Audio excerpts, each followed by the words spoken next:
Well, welcome to the annual York Festival of Ideas, a program organised by the University of York and launched already in 2011 in partnership with local and national organisations. Its declared objective is to enhance York's reputation as a city of ideas and innovation, and to attract diverse audiences from the UK and abroad by delivering an accessible, stimulating programme of talks, workshops, performances, exhibitions, and panel discussions. Today's event is a virtual one, typical of the time in which we live, 2021, but I do hope you enjoy the talk and discussion online. I will just introduce myself. I'm Professor Maureen Carroll, Professor of Roman Archaeology at the University of York. And I'm delighted to introduce my distinguished colleague as our speaker today. Anthony Barrett was raised in the north of England and was educated at Durham, Oxford, and Toronto. He spent much of his professional life in Canada, almost entirely at the University of British Columbia in Vancouver, where he was Professor of Classics. He is now Professor Emeritus at the University of British Columbia and visiting professor at the University of Heidelberg in Germany. His focus during his career has been on Roman imperial history, and in particular on imperial characters and individuals who attained unparalleled levels of power during the 1st century AD in Rome, and in the case of two of the imperial women, unprecedented power. His major interest is in setting the record straight, carefully unpicking how these individuals have in some instances been misjudged by contemporary and later historians. His many books include Caligula, The Abuse of Power, Livia, First Lady of Imperial Rome, Agrippina, Sex, Power and Politics in the Early Empire, fantastic title. And his latest book, the subject of his talk today, is Rome is Burning, Nero and the Fire That Ended a Dynasty, published in 2020 by Princeton University Press. So today we are going to hear a comprehensive and authoritative account of the Great Fire, its immediate aftermath, and its damaging long-term consequences for Rome and for the Roman world. And also very relevant to our current political situation, he will be discussing false news. In today's parlance, fake news. Nothing is new in this world. And how rumor and innuendo on the part of Roman historians and Nero's successors helped to create the lasting image of an evil and brutal monster in charge of Rome. So welcome very much, Anthony. I'm very happy that you're here giving this talk to us. And without further ado, I will hand over to you. Well, Thank you for the introduction. I'm really happy to be speaking at the York Festival this year, especially on such a fascinating topic. I can personally testify to the fascination of the Great Fire of Rome because I remember vividly many years ago, I must have been about 12, going to the village picture house to see the smash hit film of the day, Quo Vadis, based on this very event with its spectacular reenactments of the fire and the even more spectacular performance of Peter Ustinov as Nero. I was totally blown away, and I think my future career was marked out for me on that evening, for better or for worse. And of course, I wouldn't in my wildest dreams have imagined that I would one day be talking to the York Festival on this very topic. So why do people find the Great Fire of Rome so fascinating? And I think it's because it's the combination of two phenomena. There's the spectacle of a great disaster, something that's always irresistible. But unlike others, this disaster is inextricably linked to one of the most colorful, flamboyant, and extravagant rulers of history. I'm talking, of course, about the Emperor Nero. I appreciate that it's hard to think of the fire without thinking also of Nero, but I actually want to begin by doing just that, by trying to offer a detached account of the event based on the historical and archaeological evidence, and then afterwards to consider the part played in it by Nero. Well, we can get off to a very good start. We know the exact date when the fire began, July the 19th, AD 64. And this precise date is preserved by one of the three ancient authorities to write in some detail about the fire, and I put their names on the screen. Tacitus, who wrote his account of Nero's reign some 50 years or so after the fire, is broadly acknowledged as the greatest of Roman historians. He despised the imperial system, although he did quite well out of it. So while not an unbiased observer, as he hated Nero, his record of events tends to be sober and non-sensationalist. He preserves the date of the fire because by a happy coincidence, that date is the anniversary of the greatest ever disaster in Roman history, when the city was invaded and sacked by the Gauls in 390 BC, according to tradition. And Romans, of course, at the time of the fire were quick to note that eerie concurrence.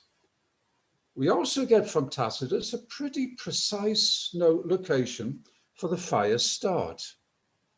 So it began in the area along the north range of the great Roman racing track, the Circus Maximus, supposedly built some 7 centuries earlier between the Palatine and the Aventine Hills, using slave labor. And it was later expanded, reached its final dimensions around about the time of Julius Caesar, and remains of it are still visible in Rome today. And here we're, as it were, standing on the Aventine, looking over to the Palatine in this nice picture by Alvin Beam.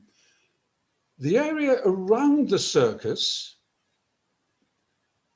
was one of the liveliest spots in Rome, since the building was lined with shops and eating places, notoriously for its chaotic atmosphere. We hear of astrologers and fortune tellers in the area, as well as prostitutes. We hear of punch-ups among drunken slaves in the taverns. Also, we know that this colorful and disorderly place was very prone to accidental fires. Several are recorded both before and after the Neronian fire.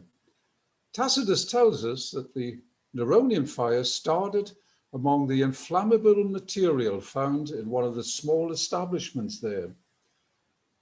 It started late at night and was probably not noticed at first, but this is the key factor. Tacitus observes that it was fanned by a strong wind. Now in summer, Italy is prone to siroccos, the hot winds originating from the dry desert air of Africa. If the circus had been totally stone built, the fire might well have died out in an hour or two. but its upper stories were actually still made of wood. These ignited, and the powerful winds did the rest. The prevailing Sirocco winds came from the south, and it comes as no surprise to hear from Tacitus that the fire left the circus and climbed the slopes of the Palatine Hill to the north. The Palatine contained the prime real estate of Rome, and the great and the good competed to own houses here.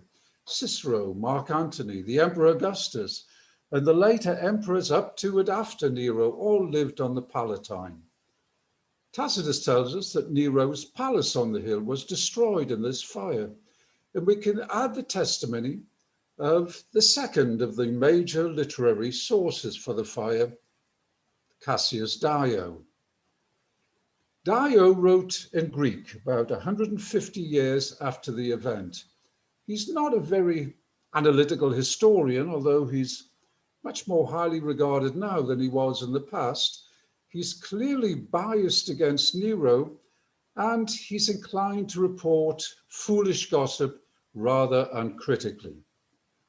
Now, Dio goes so far as to claim that the Palatine Hill was totally destroyed.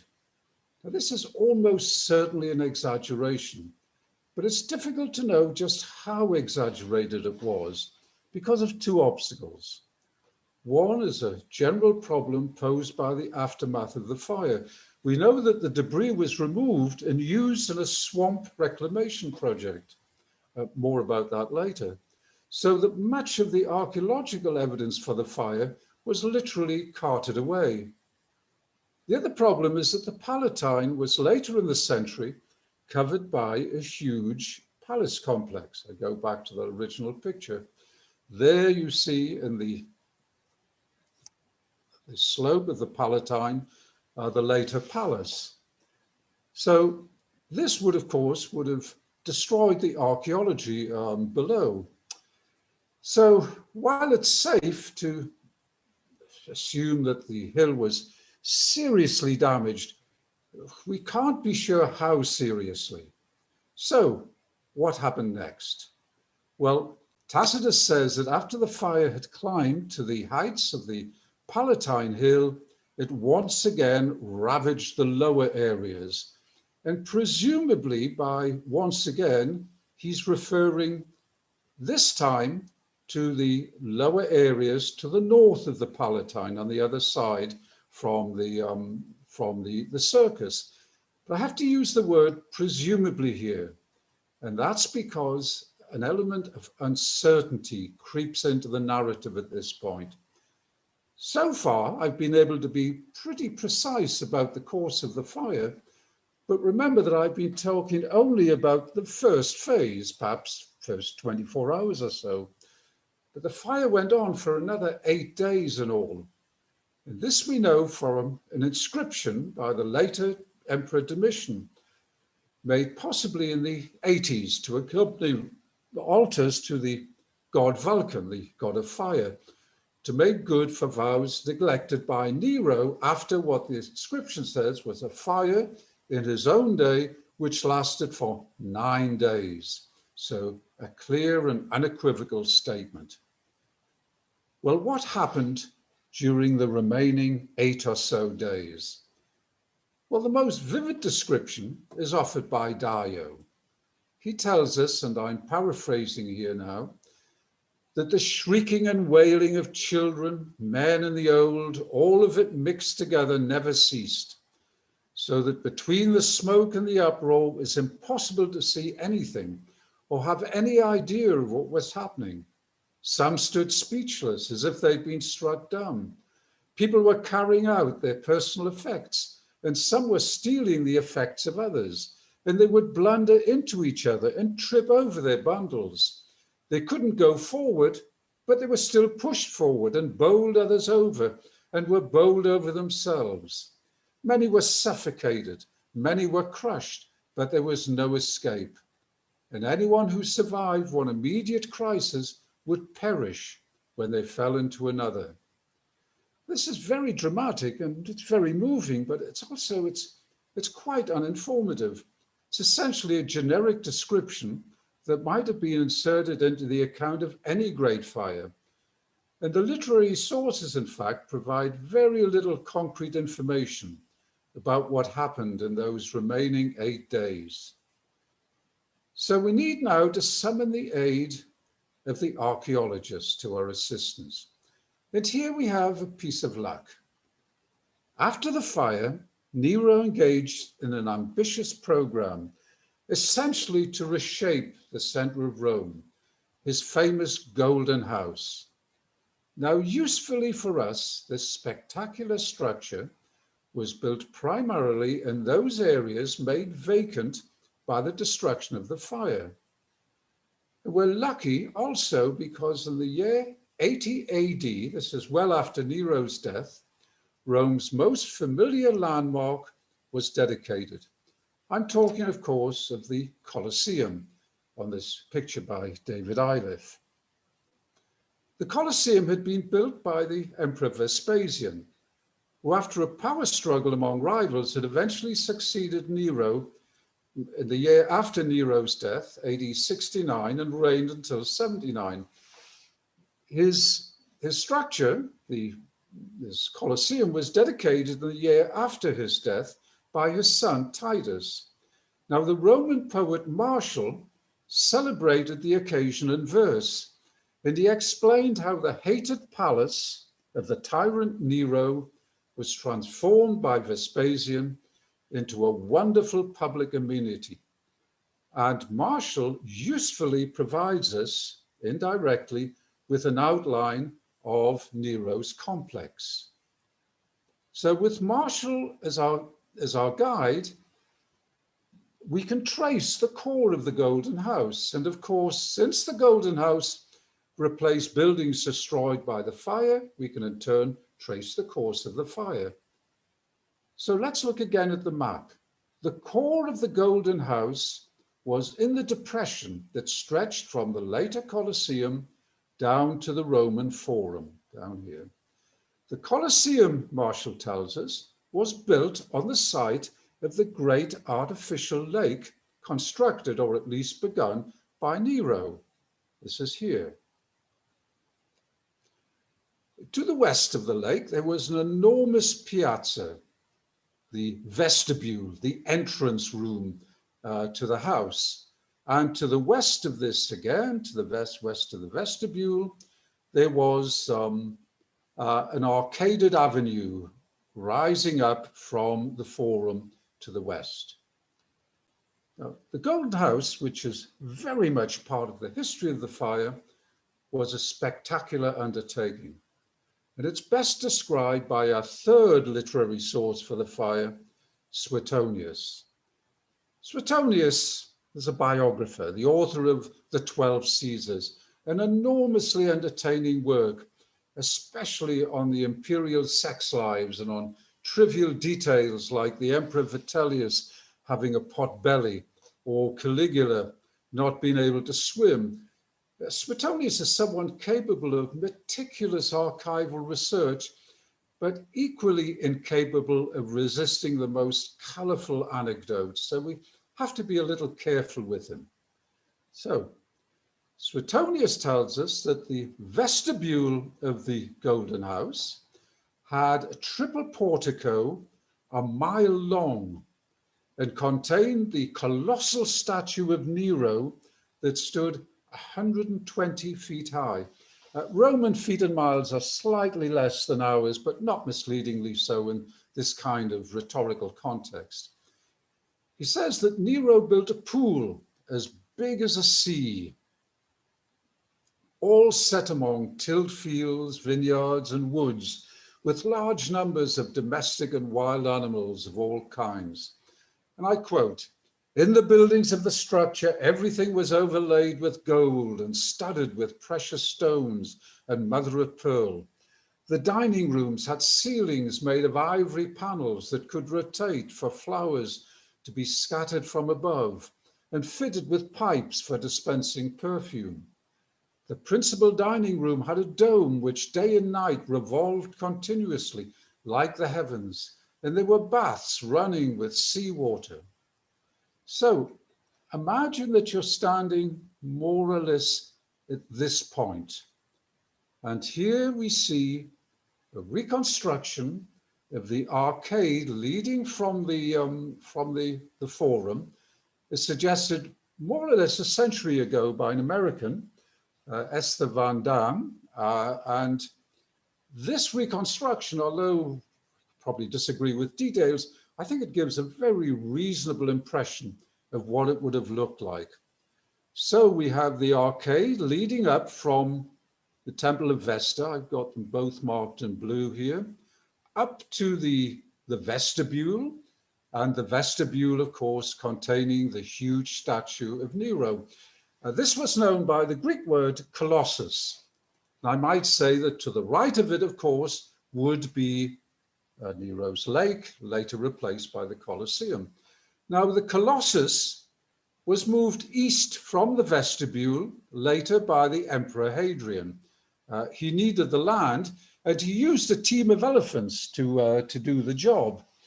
And so he moved the Colossus to the east of the vestibule, and over time, it gave its name to its new neighbor. The Flavian Amphitheatre, as it was originally called, and which then popularly came to be known as the building near Nero's statue, the Colossus, hence the Colosseum. So this then is the core of the Golden House. It's not the entire structure. There were other elements, such as buildings on the Palatine, a temple of Claudius, that unfinished temple of Claudius that stood here, and also this wing here, the Oppian wing of the palace. This one substantial section of the Golden House is the only one to survive. There are traces of burning found under it, and you can visit it today in Rome. But of course, although it's now called, when you visit it in Rome, the Golden House, it was only one relatively small part of a much bigger structure.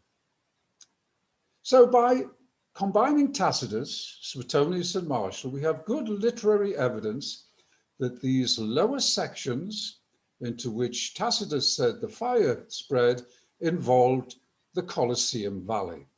And modern scholars also generally agree that the fire would have spread from the valley up into the Suburra. This is a crowded neighborhood inhabited by poor Romans in dangerous high-rise tenements. This is a surmise. It's very reasonable, but unfortunately it can't be proved. So we have this indirect evidence from the literary accounts of the extent of the fire. What of the archaeological evidence? Well, we're in a sense even luckier here. Recently, a series of excavations took place in the southwest corner of the Colosseum. Since 1986, they were under the directorship of Clementina Pinella to investigate the site of an important monument known as the Meta Sudans here. Now, Meta is the turning post on a racetrack. So Meta Sudans means the dripping, the literally sweating post. And this was a fountain house built after Nero under the Emperor Domitian. The focus of the excavations was the site of the fountain itself, and it demonstrated that it had replaced a fountain on almost the same spot, constructed originally by Augustus. But the investigations also revealed much about the Neronian period. It was these excavations that showed, for instance, that the lake constructed by Nero, which now stand under the Colosseum, had a rectangular shape. Previously, it had been believed that it was a sort of Capability Brown project, cradled in the natural curving contours of the surrounding hills. But even more significantly for me, the excavation produced what is really the first substantial archaeological evidence of the fire brought to light in almost 2,000 years. Well, note the location of the Meta-Sudans. Here we see it on a plan. The Meta-Sudans is here. You will notice in the area there is a small temple erected by the Emperor Claudius, which was the emperor who preceded Nero. This was destroyed in the fire. And let me show you that very nicely here in an elevation.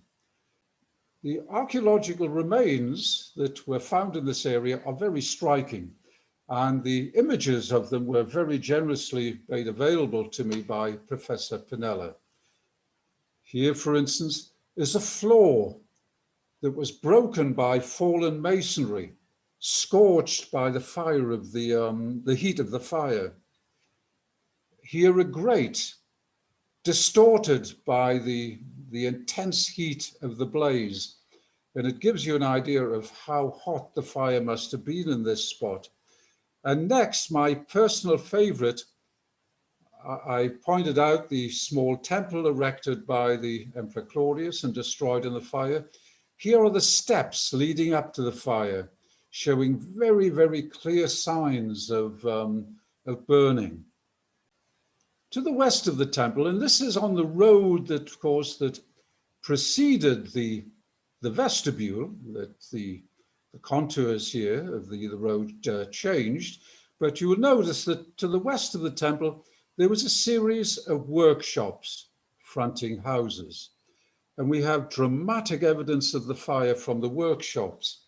Here is the walls, again, scorched by the fire.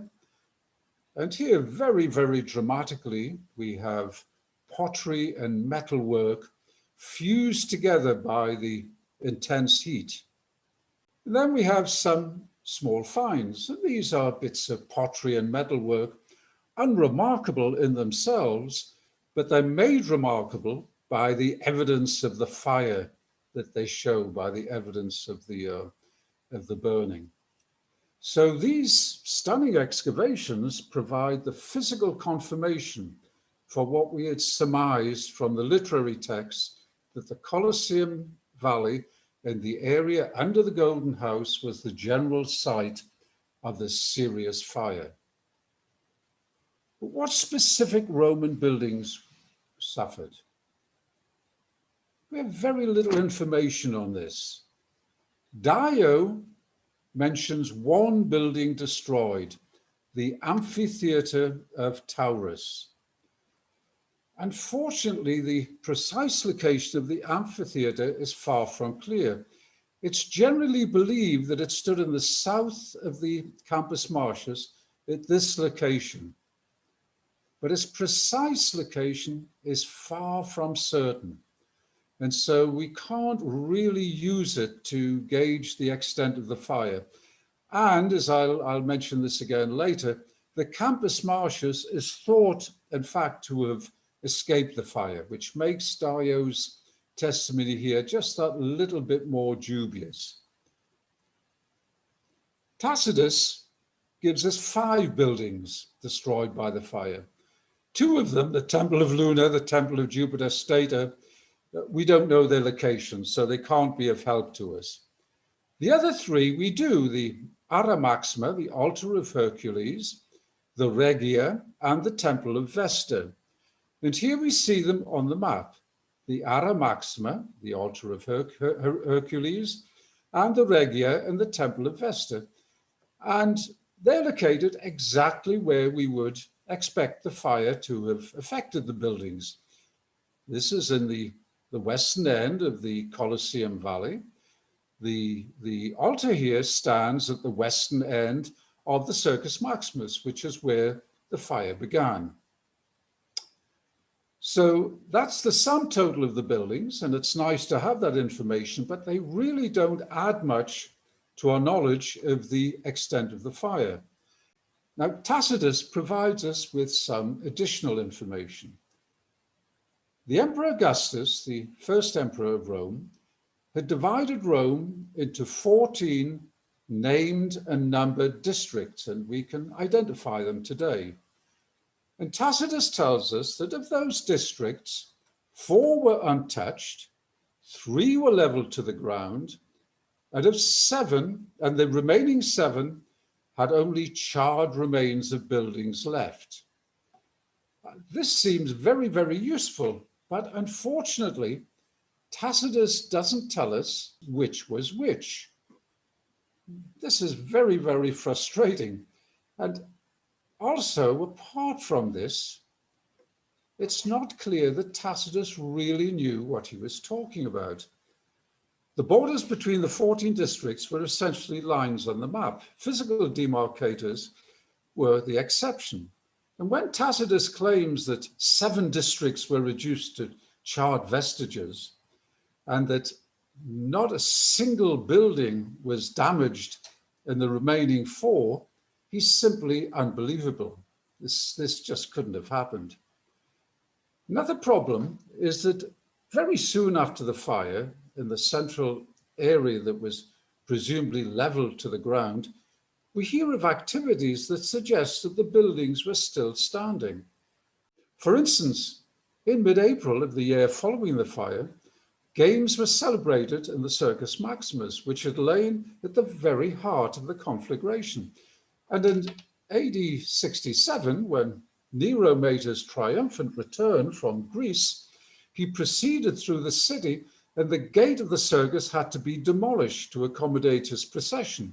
And after the procession, Nero then proceeded up the Palatine to the Temple of Apollo, which is located here on the hill. And this was the hill where you'll remember the destruction was almost completely total.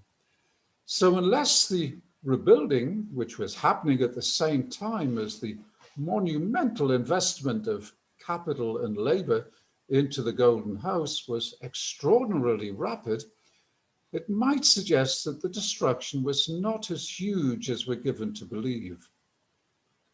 So what was the extent of the fire? To be honest, we really don't know. I suggest this as a provocative possibility, where I've superimposed the possible extent on a map of the districts made by Joseph Skinner, with the dark parts showing heavy destruction, the grey parts showing lighter damage. But I confess it's really little more than guesswork. The actual extent may have been much larger. We simply can't tell.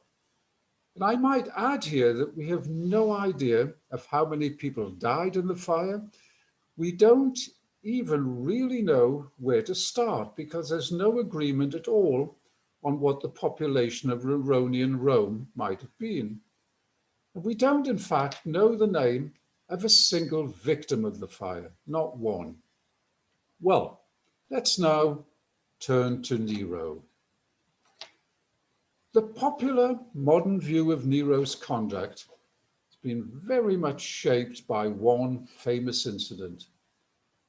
While the fire was being ravaged by this most disastrous fire in its history, Nero is said to have climbed to the top of a high tower, and there we're told he looked down upon the inferno and recited his great poem on the fall of Troy, drawing parallels between the ancient and the current disasters. All 3 literary sources, Tacitus, Dio, Suetonius, describe the incident. Now, Tacitus soberly points out that it was only a rumor. Suetonius and Nero don't worry about the danger of false news. They report it as a fact. This then is the image of Nero and the famous modern expression, fiddling while Rome burns. It got even worse. At some point later, the notion arose that Nero wasn't simply indifferent to the suffering endured during the fire, he was actually responsible for setting the fire in the first place. Suetonius and Dio again state this for a fact. Tacitus again is much more judicious. Tacitus, who is generally very hostile towards Nero, concedes that opinion among historians was split on whether the fire was started by accident or by a criminal act. And so he leaves the issue of Nero's culpability open. I think for practical purposes, we should rule out Neronian responsibility, as most modern historians do. A fire can accidentally start and cause massive devastation, like the Fire of London beginning in a baker's shop, the Great Fire of Chicago starting when Mrs. O'Leary's cow supposedly kicked over a lantern. But the deliberate and premeditated arson of a whole city would require participation on such a massive scale that there could be no thought of keeping the scheme secret. I might also mention that on July the 19th, the time of the fire, it was close to full moon. It actually fell on July the 17th. This is not something today would be conscious of, but in antiquity, it was a major factor. A full moon would be the first worst possible time to go around trying to burn down a city. Well, what then did Nero really get up to? Well, when the fire started, he wasn't actually in the city. He was taking it easy in the imperial villa in Anzio, some 40 miles south of Rome. He didn't immediately rush back, but we wouldn't expect him to. Fires were fairly common occurrences in those days, and fires in the area of the Circus Maximus were especially common. But once it was clear that the fire was very serious, he did return. And this was not just to put on a show of the emperor being in the city at the time of its need. In fact, far from merely fiddling, he played a real hands-on role in fighting the flames, exposing himself to danger, rushing from burning building to burning building. It admittedly didn't achieve much, but we have to give him high marks for trying. There was in fact that little that even the most energetic leader could have done before the fire had run its course 9 days after it began.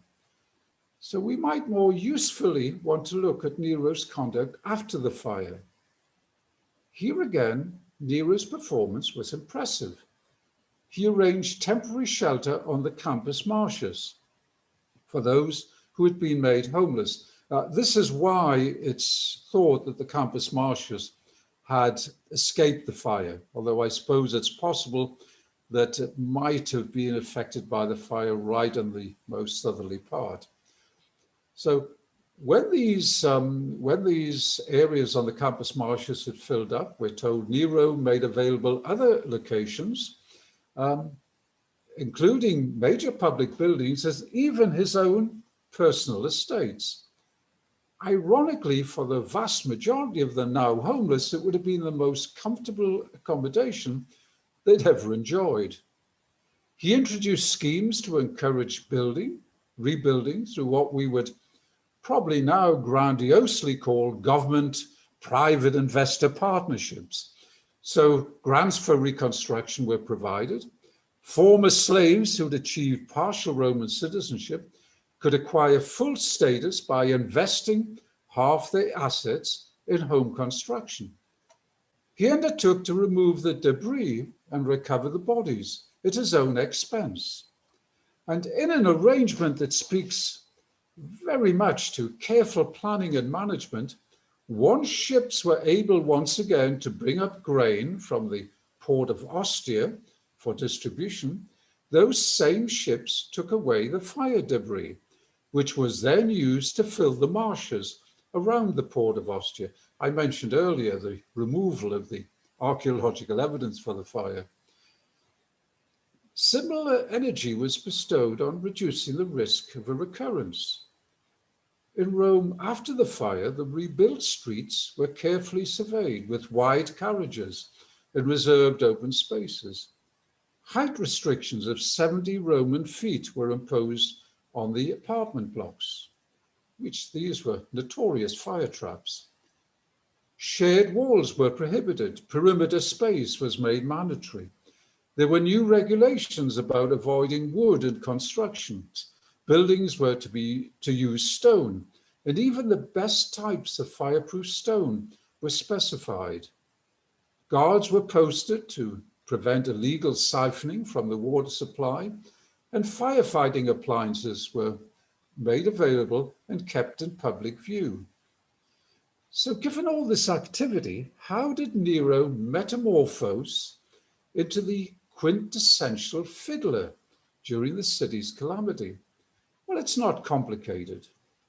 The regime that eventually succeeded Nero, the Flavians, that is Vespasian, and his two sons, Titus, then Domitian, was anxious to foster the idea of how much better things were under them than under Nero. And they were happy to encourage bogus stories about their predecessor. The more outrageous, the better, so long as the stories were negative. And these stories eventually made their ways into the accounts of the historians. Hence, Nero's personal efforts to fight the fire were represented by Tacitus as a selfish effort to save his own palace. The laying down of fire breaks by the fire services was depicted as acts of arson committed by his agents.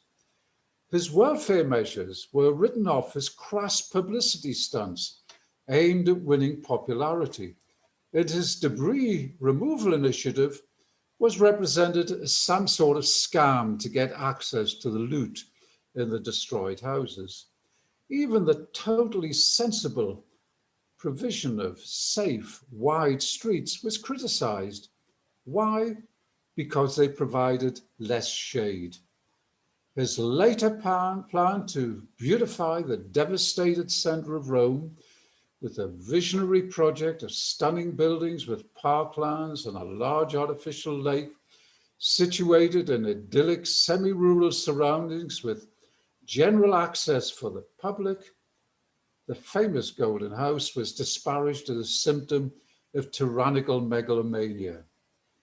Even the absurd notion that he had personally started the fire was encouraged, and later that expanded into the idea that he tried to shift the blame onto the Christians and used that as an excuse for their persecution. Now, I'm no revisionist, and I don't want to give the impression that I admire Nero as a ruler. He was essentially an irresponsible and self-centered hedonist. But I do think that in the context of this one specific event, his conduct gets very high marks. Well, the fire happened nearly 2,000 years ago. And these distant events are somehow unreal. They become historical problems for modern researchers. But really, whether someone died in a disaster yesterday or 2,000 years ago, the tragedy is equally real. And we should remember this, I think, when we study events like the Great Fire. So I want to be a little self-indulgent and close with just a few words from my own book. It's a sobering thought that below the surface of the modern city of Rome, in fact, in places many meters below the crowded and noisy modern streets, now throbbing with life and activity, vestiges of the ancient catastrophe have survived through the passing centuries, peacefully blanketed by thick layers of accumulated debris. These buried deposits of ash, broken pottery, metalwork, and inevitably charred fragments of human bone have for nearly 2,000 years observed a profound silence beneath the bustling streets, frozen in an eternal vigil beneath the famed eternal city. So, thank you. I very, very much enjoyed being invited to the York Festival this year. Thank you very much for an absolutely fascinating talk. It's such a good thing to be able to go back to Rome, even if it is only on screen. But what struck me with your talk was how carefully you've unpicked various types of different evidence, and you've clearly highlighted the difficulties of dealing with the evidence and how archaeological and historical sources together can help. They can help, they don't always, but of course, as you've made clear, the historical sources were not always describing in every detail where the fire started, where it ended, and so on and so forth. So it really is difficult to piece all those bits of evidence together, but I think we've got a very good picture of at least some of the progress of the fire and what was damaged, and how brilliant that we now have the archaeological evidence. I agree with you, to see the stone steps to the temple actually burnt and singed just speaks volumes. So I know that this has always been considered one of the big disasters in the history of Rome. You mentioned another one much earlier in 390 BC, the sack of Rome by the Gauls. That's found its way into the history books too, that Rome was sacked, although as far as I know, thus far there's absolutely no archaeological evidence for that. So perhaps Yes. we can hope to see some evidence of that someday.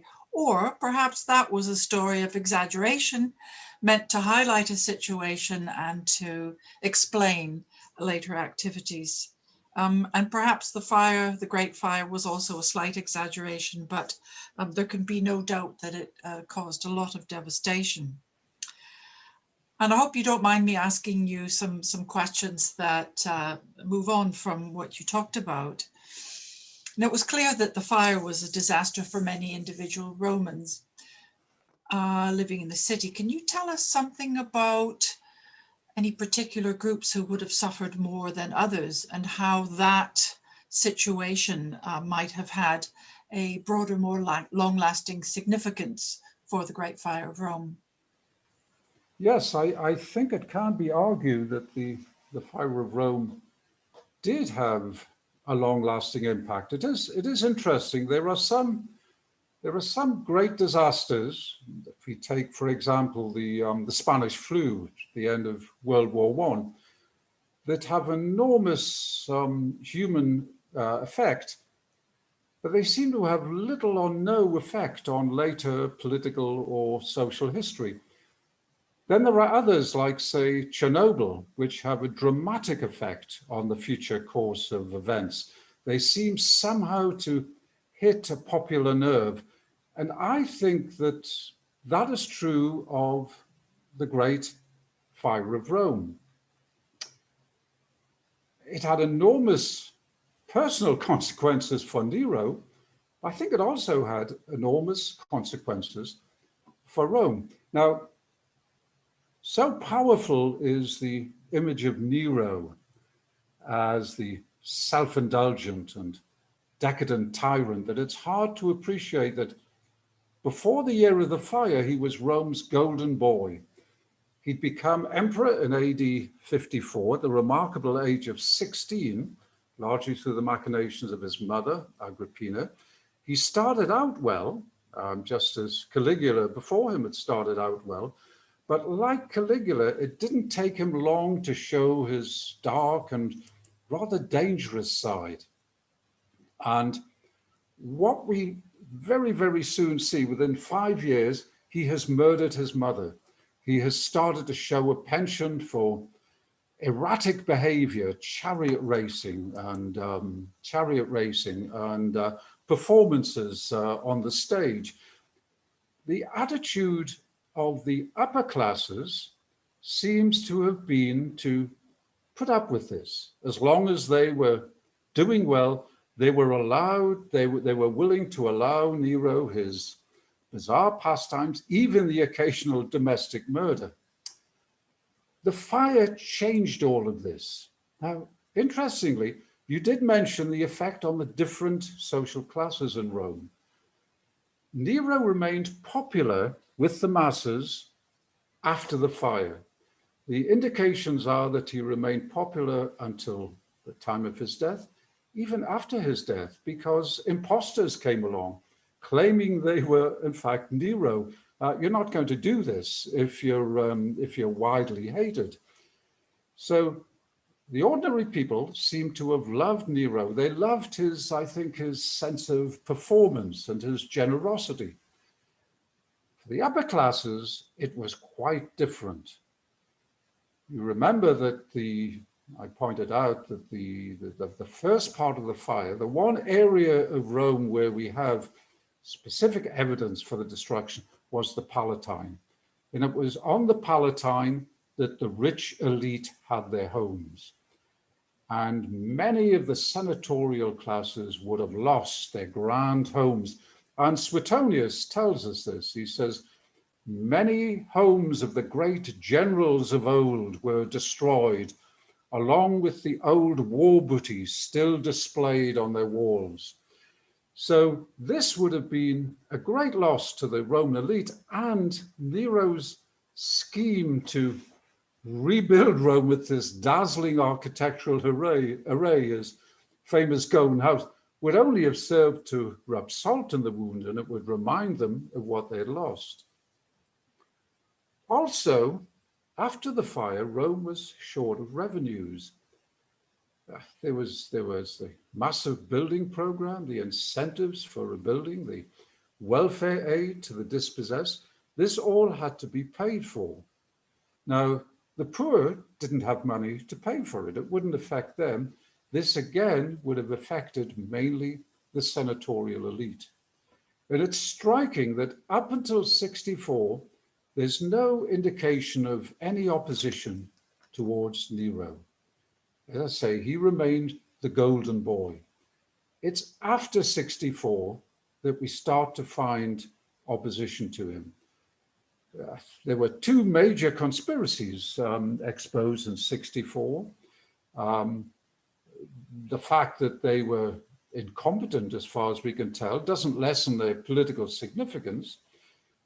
It's also after 64 that we see the first major tensions between Nero and the Stoic philosophers, which led to a number of trials and executions or forced suicides of a number of members of the Stoic sect. So clearly the mood in Rome had changed dramatically in 64. And the erosion of the loyalty of the Roman elite placed Nero in an increasing isolation. And support for him collapsed in AD 68 after an abortive uprising in Gaul. And the Senate shifted its loyalty to one of the military commanders, Galba.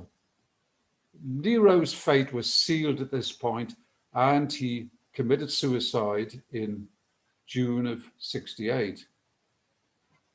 But his downfall had implications far beyond that, his own personal immediate fate. Up until this point, the succession as emperor had depended on a thread of continuity running from Julius Caesar through Augustus and down to Nero, where succession depended upon one's connection with the imperial house, founded from the time of Julius Caesar on. After Nero, the Julio-Claudian dynasty came to an end, and now the succession was open to competition, and the competition was often determined by crude military force. So I think the long-term implications of the fire were very, very serious. And I mentioned one other interesting phenomenon here. After the fire, Nero would have needed enormous revenues to fund all of his programs. Now, a modern state can simply print more money. They can inflate. That couldn't happen in the ancient world, of course, where you have metal coinage. So what a ruler could do was reduce the size of his coinage, which was obvious, or debase it, which was less obvious. Now, interestingly, the Roman silver coin, the denarius, up until the year 64, this denarius, which I might mention was the basic unit of commercial exchange in the Roman world, the denarius remained pure silver. It was almost 100% pure, apart from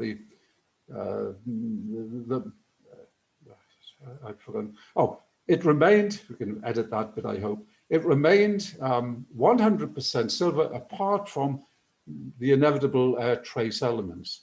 What we find in the year 64 is that the the silver denarius is debased, and it's debased to 80%.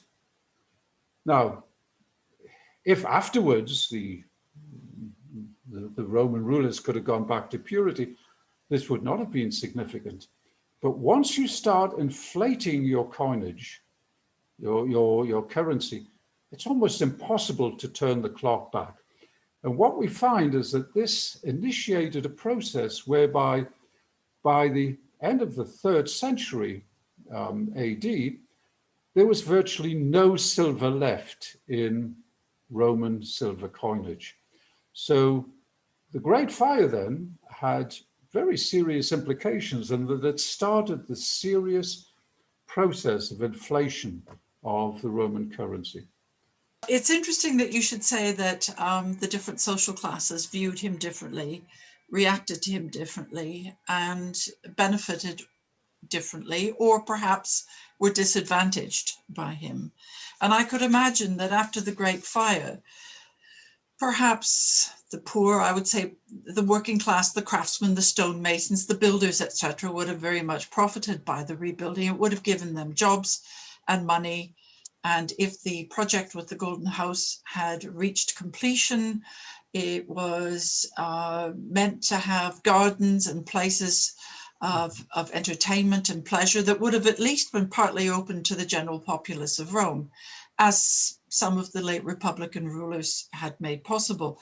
So your apartment block dwellers in Rome would have very much enjoyed using the palace in that way, and I suppose would have appreciated his efforts in that regard.